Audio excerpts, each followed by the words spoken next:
محترم حضرات، یہ چوتھا جمعہ ہے اور آج ہم لوگ اس نیت سے مسجد میں تشریف لائے ہیں نماز جمعہ کے لیے، اور اس سے بھی بڑی خوشی کی بات ہے اور افسوس کی بات ہے۔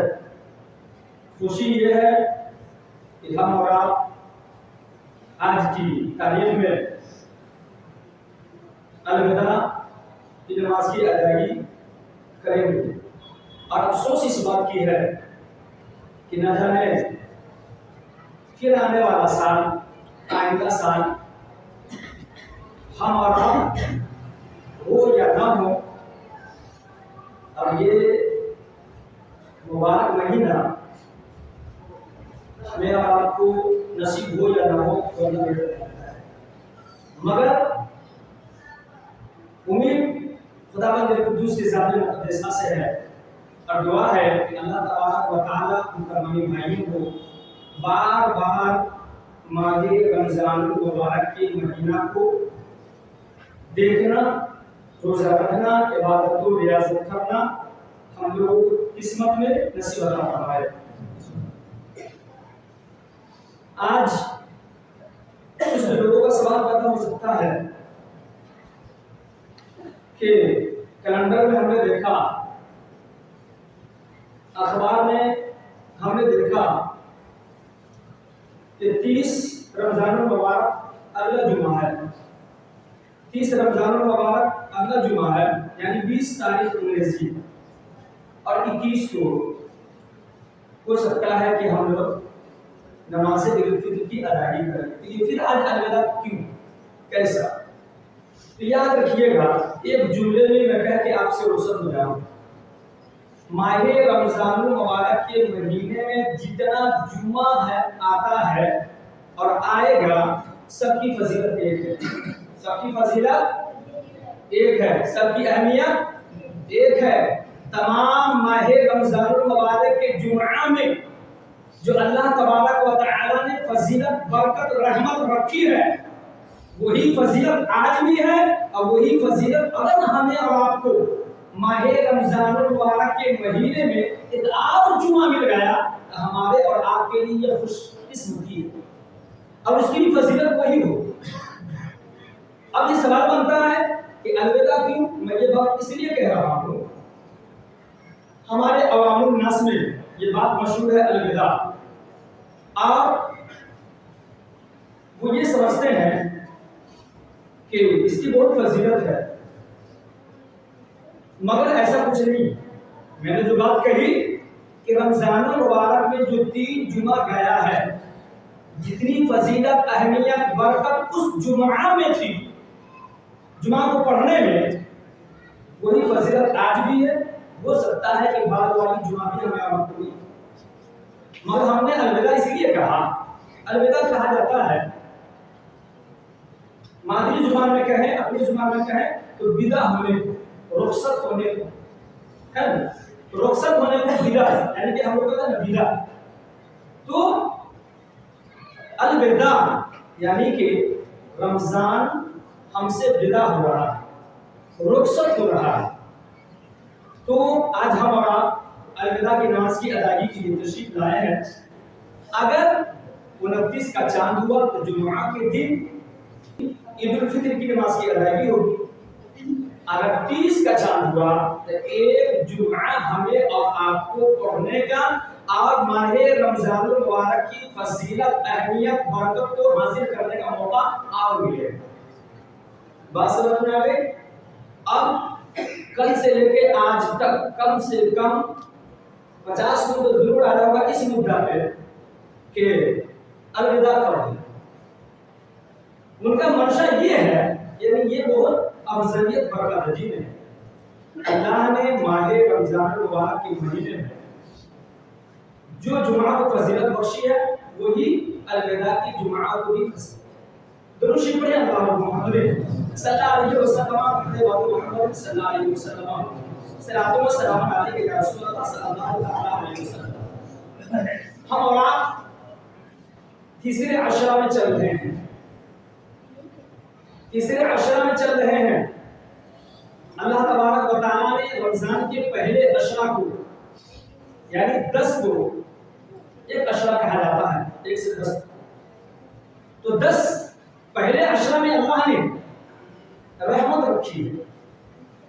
رحمت کہ پہلے عشرہ میں عبادت و ریاضت کر لو اور رحمت حاصل کرو.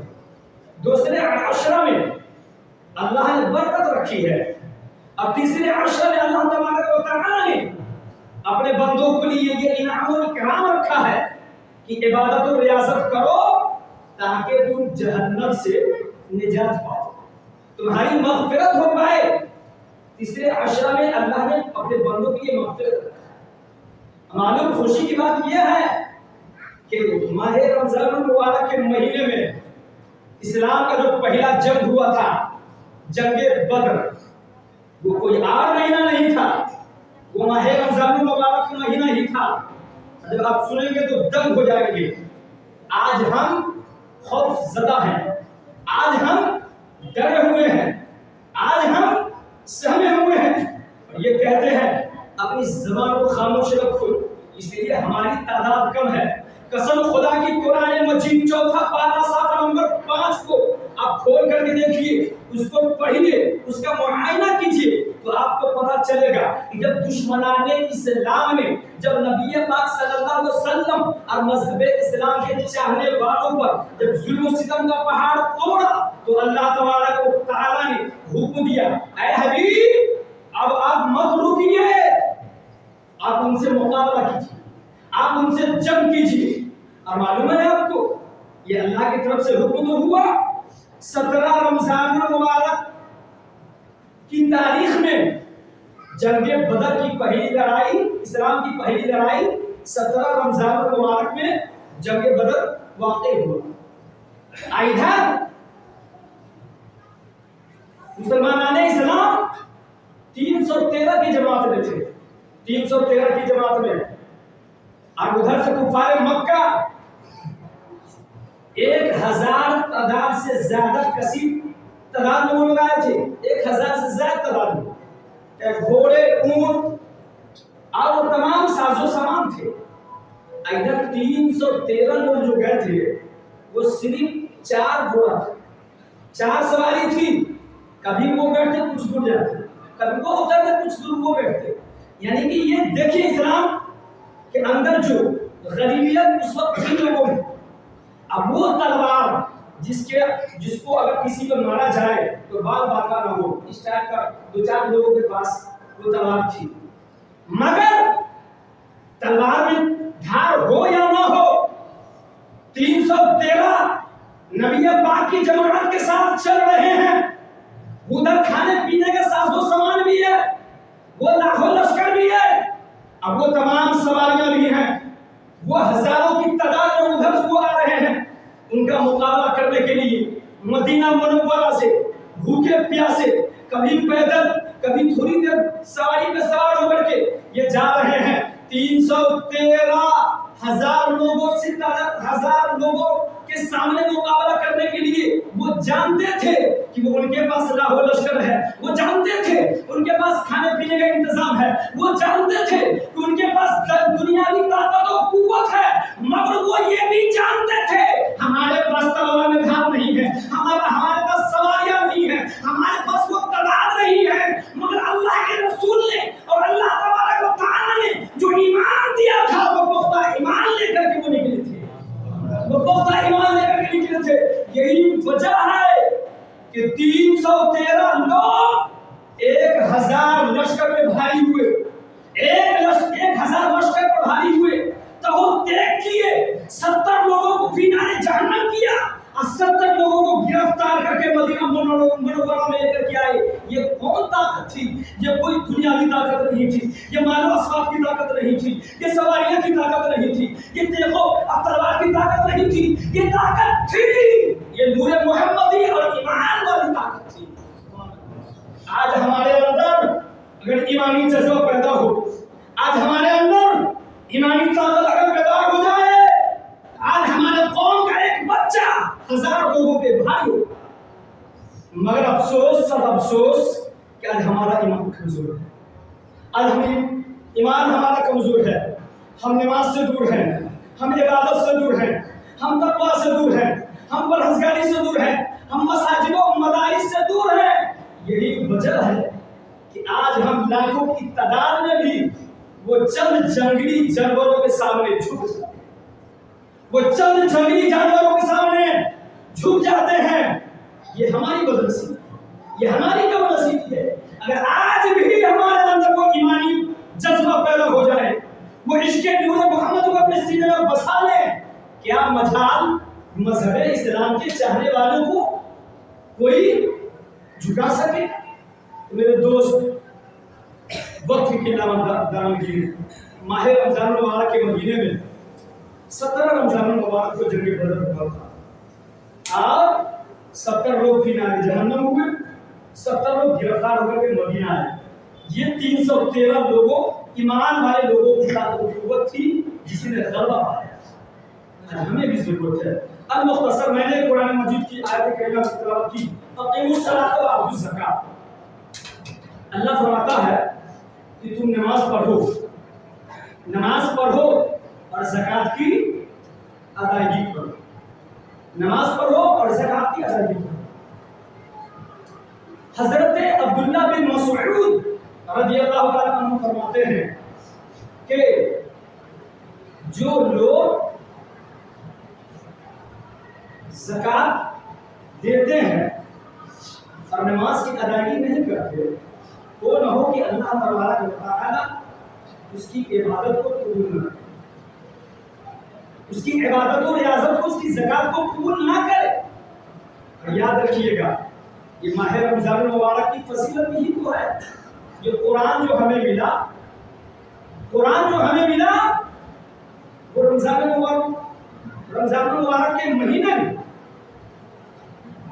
لیلۃ القدر، جو ہزار مہینے کی عبادت و ریاضت سے زائد ثواب اللہ تبارک و تعالیٰ دیتا ہے۔ لیلۃ القدر انا انزلنا فی لیلۃ القدر وما ادراک ما لیلۃ القدر لیلۃ القدر خیر من الف شہر۔ یہ تیسرا پارہ کی آیت کریمہ ہے۔ لیلۃ القدر یہ کیا ہے؟ کہا گیا یہ 21، 23، 25، 27، 29 یہ 5 تاریخ ہے۔ اب اس کے اندر تلاش کوئی ایک ہے جو 1000 مہینوں کی عبادت سے بھاری ایک رات کی عبادت۔ سبحان، بولیے سبحان۔ تو یہ اللہ تبارک و تعالیٰ نے ماہ رمضان مبارک کے مہینے میں یہ فضیلت رکھی ہے کہ تم عبادت و ریاضت کرو، 1000 مہینہ کوئی عبادت کرے گا، جو میرا بندہ لیلۃ القدر میں، لیلۃ القدر کی رات میں ایک رات عبادت کرے، اس کو 1000 مہینوں کی عبادت و ریاضت سے زیادہ ثواب ملے گا۔ یہ ماہ رمضان مبارک کی فضیلت ہے۔ قرآن ہمیں ملا، یہ لوح محفوظ سے جو آسمان دنیا پہ آیا، یہ قرآن ماہ رمضان مبارک کے مہینے۔ میرے دوست، اقیموا الصلاۃ وآتوا الزکاۃ، تم نماز پڑھو اور ادائیگی کرو۔ آج اس میں میری تقریر گفتگو ہو چکی ہے زکات کی ادائیگی، مگر کچھ لوگوں کا ایک سوال آیا تھا، زکات فرض کن پہ ہے؟ جن پر 52 تولہ چاندی ہو ان پہ زکات فرض، جن کو 7.5 تولہ سونا ہو زکات فرض، یہ سب لوگ جانتے ہیں۔ مگر سوال یہ آیا یہ تولہ ہوتا کیا ہے؟ تو یاد رکھیے گا، میں نے بہت اس کا مطالعہ اور چھان بین کے بعد، محنت و مشقت کرنے کے بعد تمام بات کو میں آپ کے سامنے پیش کرنے کی کوشش کر رہا ہوں کہ 7.5 تولہ سونا کا وزن فی زمانہ 93 گرام، کتنا ہے؟ 93 گرام، بولے کتنا ہے؟ 93 گرام۔ جس کے پاس 93 گرام سونا ہے اس پر زکات فرض ہے، اور 52 تولہ چاندی جن کے پاس ہے زکات فرض ہے، اس کا مقدار کتنا ہے؟ 653 گرام۔ جس کے پاس چاندی ہو 653 گرام، جن کے پاس چاندی ہو ان پر زکات فرض ہے۔ بات سمجھ میں آ گئی؟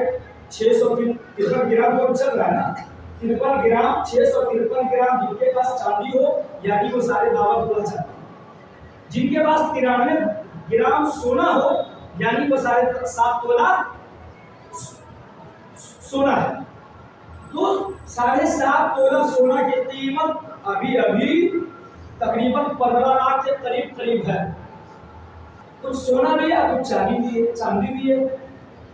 اب 653 گرام چاندی کی قیمت کی زمانہ 1,80,000، تو اب چاندی سونے کے حساب سے تو اس میں فرض نہ ہوا، مگر 653 گرام چاندی کی قیمت کی زمانہ تقریباً 1,80,000۔ اب اتنے کے جو مالک کے نصاب ہے ان پہ زکات فرض یا پیسہ ہے تو زکات۔ تو اس طریقے سے اگر سونا سے آپ نہیں پہنچ رہے ہیں تو چاندی سے پہنچ جائے، یہ دونوں ملا اگر ایک سے نہ ہو تو دونوں سے اگر ہو جائے تو آپ کو زکات فرض ہے۔ تو میرے دوست زکات کی بات ہو چکی تھی، مگر کچھ لوگوں کا سوال تھا اس لیے میں نے یہ بات کہی۔ دیکھیں حضرت موسیٰ علیہ السلام کی قوم میں وقت کی قدر دماغی ہے، قوم میں ایک شخص قارون تھا۔ کون تھا؟ قارون، جو کافی نادار، مفلس، غریب تھا۔ اس نے حضرت موسیٰ علیہ السلام کو کہا کہ موسیٰ علیہ السلام آپ کو اللہ کے نبی ہے، غریب ہوں، فقیر ہوں، نادار ہوں، مفلس ہوں، آپ مجھے کوئی ایسی چیز بتائیے، سکھائیے جس کی وجہ سے مجھے دنیا میں جینے کا طریقہ سلیقہ مل جائے، اس سے میں کچھ کما سکوں۔ تو حضرت موسیٰ علیہ السلام نے علم کیمیا سکھا دیا، جس کی وجہ سے وہ بہت سارا سونا چاندی کمانے لگا۔ سونا چاندی کمایا اور اتنا کمایا، اتنا جمع کیا کہ جب زکات کی باری آئی تو حضرت موسیٰ علیہ السلام نے جو کہا اس کو قارون کو کہ تم زکات دو، اس کے بارے میں قرآن مجید سورہ قصص 20واں پارہ رکوع نمبر 10 آیت نمبر 75 میں آتا ہے، ان قارون کان من قوم موسیٰ فبغى علیہم وآتیناہ من الکنوز ما ان مفاتحہ۔ اس کے بارے میں آیا تم زکات دو، ادائیگی کرو، پورے قارون کے بارے میں آیا۔ اس نے کہا کہ نہیں، اللہ تبارک و تعالیٰ فرمایا وآتیناہ من الکنوز ما ان مفاتحہ لتنوء بالعصبۃ اولي القوہ، کہ ہم نے اس کو اتنا خزانہ عطا کیا کہ اس کی کنجیاں بڑے کثیر جانوروں پر اس کی کنجیاں لدتی تھی۔ بعض علماء فرماتے ہیں کہ 40 یا 70 اونٹوں پر ان کی کنجیاں یعنی چابی، خزانے کی چابی لدتی تھی۔ اللہ کا حکم ہوا کہ اے موسیٰ اب ان کو کہیں کہ زکات کی ادائیگی کرو۔ اور دیکھیے ہم عالم اسلام کے چاہنے والوں پر 2.5% ہے، 1 روپیہ میں 2.5 روپیہ زکات کی ادائیگی کرنا ہے، اور ان کو تھا 1000 میں 1 روپیہ دینا۔ مگر جب اس نے نکالنا شروع کیا تو بہت مال ہو گئے، بہت، تاکہ نہ ہم نہیں دیں۔ اب اس نے کیا کیا کہ حضرت موسیٰ علیہ السلام کے ساتھ سازش کرنا شروع کیا اور ایک فاحشہ عورت، بدکار عورت کو اس نے ان کے پیچھے لگا دیا تاکہ حضرت موسیٰ علیہ السلام کو بدنام کیا جائے۔ حضرت موسیٰ علیہ السلام کو معلوم ہوا، حضرت موسیٰ علیہ السلام نے بددعا کر دی تو زمین پھٹی، قارون دھسنے لگا۔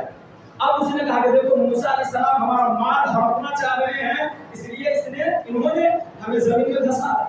اللہ کا حکم ہوا اے موسیٰ ابھی رک جائیے، اس کی نظروں کے سامنے میں اس کا مال بھی زمین کے اندر دھسے۔ قارون دیکھتا رہا، وہ تمام خزانہ، مال و اسباب، روپیہ پیسہ زمین میں دھس گیا، اور اس کے بعد قارون بھی چلا گیا۔ تبھی کسی شاعر نے کیا خوب کہا ہے کہ نازک دینا تھا دولت پہ قارون کو،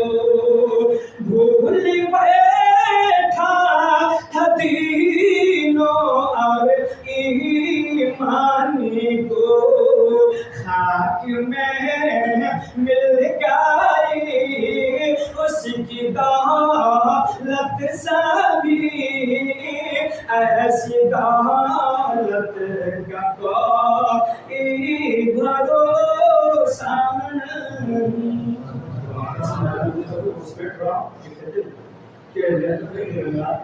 اس طرح کوئی رنجش ہو چکی ہو تو میں آپ تمام دین بھائی کو گواہ بنا کے ساتھ